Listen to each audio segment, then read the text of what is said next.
V tomto videu vám poviem, prečo si Viktor Vince ako odborár nezaslúži ani štipku našej podpory. Aj keď doteraz som robil vždy pravý opak. Snažil som sa upozorňovať na problémy pracujúcich a odborárov s ich zamestnávateľmi. Tentokrát si však myslím, že celý ten humbuk, ktorý vznikol v Markíze, nevznikol kvôli tomu, že je tam nejaký poctivý odborár, ktorý hájí sociálno-ekonomické záujmy svojich kolegov, ale jednoducho z dôvodu, že sa jedná o Viktora Vinceho. Na Slovensku sú totiž, a to aj v týchto dňoch, desiatky prípadov radových zamestnancov, ale aj odborových predákov, ktorí čelia zastrašovaniu, šikane, finančným sankciám alebo protiprávnemu prepúšťaniu. Vy ale nepoznáte ich mená, nepoznáte ich osudy, nepoznáte názvy zamestnávateľov, pretože novinári, ktorí teraz akože upozorňujú na problémy odborára Vinceho, na tieto problémy roky kašľali. A preto mi príde častočne aj úsmevné, keď sa pán Vince snaží prezentovať v pozícii nejakej obete triednych bojov na Slovensku len z dôvodu, že sa ho zamestnávateľ pokúsil preradiť na inú pracovnú pozíciu.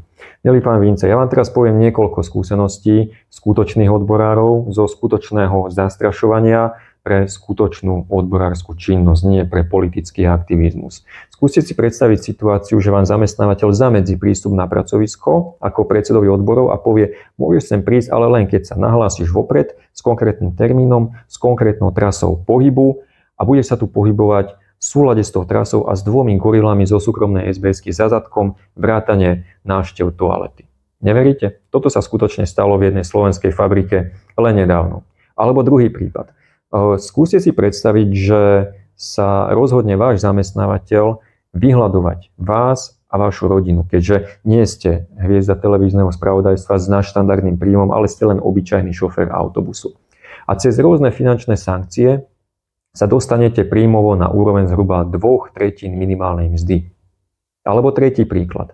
Skúsiť predstaviť situáciu, že zamestnávateľ zase cieli na vašu rodinu, ale nie cez financie, ale cez vaše medziľudské vzťahy. A je ochotný a schopný si vymyslieť rôzne lži, ktoré bude šíriť s cieľom narušiť vaše rodinné vzťahy. Aj toto je realita slovenských zamestnávateľov.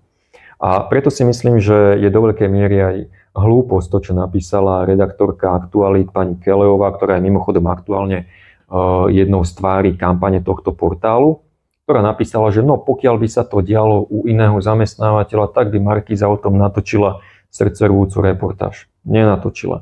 Dialo sa to u XY zamestnávateľov, horšie veci, oprávnenejšie veci a Markíza ani Aktuality, ani žiadne mainstreamové médium o tom nenatočilo ani kratučký šotík.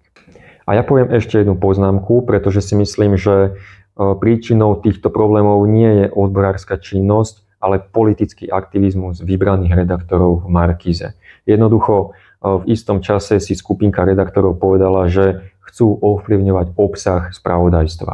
A skúste si to teraz analogicky prepojiť s nejakou inou situáciou, s nejakým iným klasickejším, nazvime to pracoviskom, s nejakou fabrikou napríklad. Pretože spravodajstvo je produkt, ktorý televízia umiestňuje na mediálny trh.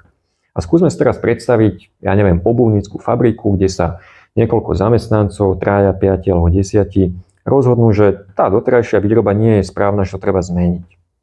A že vedenie fabriky by to malo akceptovať. A skúste si predstaviť, že teraz títo zamestnanci prídu za generálnym riaditeľom a povedia, šéfe, viem, že tu vyrábame niekoľko rokov pánske poltopánky, ale my sme si povedali, že malo by byť dobré, keby tu začneme vyrábať dámske botasky. No viete si asi predstaviť, aká by bola reakcia zamestnávateľa a myslím si, že obdobná reakcia nastala aj na strane televízie Markíza. Takže nie je odborárčina problém, ale skôr politický aktivizmus vybraných redaktorov a dokonca si myslím, že odborárska činnosť bola zneužitá na prikrytie politického aktivizmu v redakcii spravodajstva Markízy a túto moju domnienku potvrdzuje aj fakt, že vlastne tí najhlasnejší, najliberálnejší redaktori boli zvolení do vedenia tejto organizácie. Konkrétne teda Vince, Tereková, Serebriakov a podobne.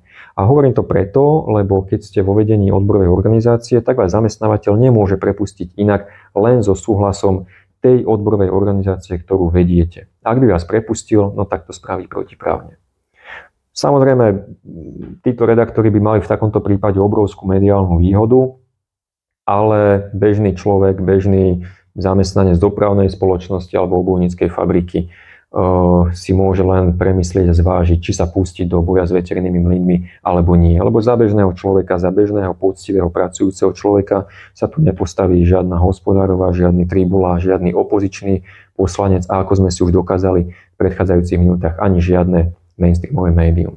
Ale ja sa rád nechám presvedčiť v opaku a veľmi rád aj uznám to, že som sa mýlil. A stačí málo. Stačí, aby sa mi možno v reakcii na toto video ozvali niekoľkí novinári alebo aspoň jeden novinár z mainstreamového média s tým, že chce sa skutočne venovať dopodrobna osudom ľudí, ktorých som teraz menoval. To znamená osudom odborárov, ktorí boli bojovní, nenechali sa zastrašiť a v nadväznosti na to ich zamestnávateľ prepustil častokrát aj protiprávne.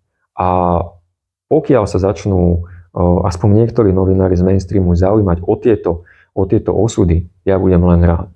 Ale z doterajších skúseností nemám absolútne žiaden dôvod veriť tomu, že ich záujem redaktorov mainstreamových médií u pracujúceho človeka je úprimný.